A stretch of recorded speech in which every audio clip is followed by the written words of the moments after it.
សម្រាប់ពីកាងារធ្វើទៅរកមិនចាំហុកស៊ុយឆ្នាំថ្មីគឺនាំលៀបលៀបជុំទាំង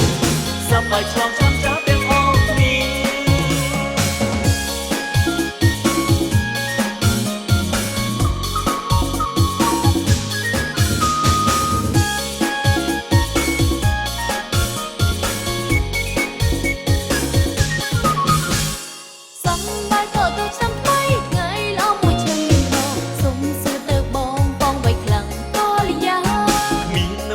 ពីសុំសុំនៅថ្ងៃមករកស៊ីមានបានដីទុកប៉ុនបានឲ្យរសាតាមឆ្នាំចាស់ថ្ងៃនេះជាថ្ងៃពិសេសបងចង់ធ្វើបីខ្លះប្រាំអូនបានទេព្រោះអូនចង់ដឹងណា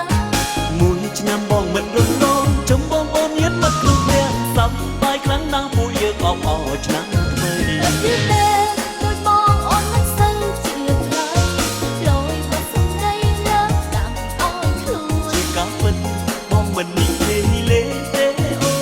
មួយឆ្នាំមានម្ដងជុំគ្នារីករាយតែឆ្នាំចាស់ឡាឆ្នាំថ្មីទាំងរស់ស្រីសប្បាយអស្ចារ្យឆ្នាំនេះដូចឆ្នាំណាមិនថាចិត្តវិញណារកជុំគ្នាជួបជុំគ្នាដូចអត់ហើយវាពិតជាសប្បាយខ្លាំងណាស់តែឆ្នាំចាស់ឡាឆ្នាំថ្មីបែកគ្នាយូរទៅក៏មិនភ្លេចគ្នា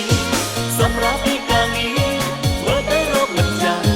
ហុងស៊ុយឆ្នាំថ្មីគឺនាំលៀបលៀបជុំទាំង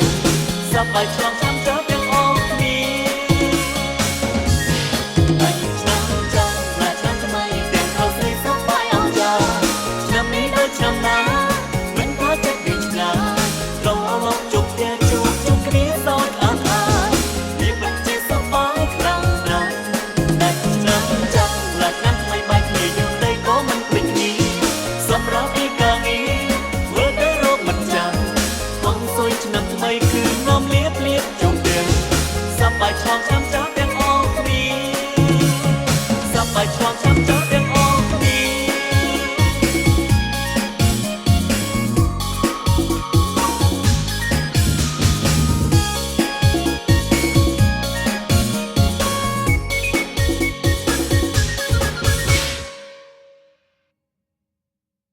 ស្រាបៀរជាតិមោទនភាពជាតិ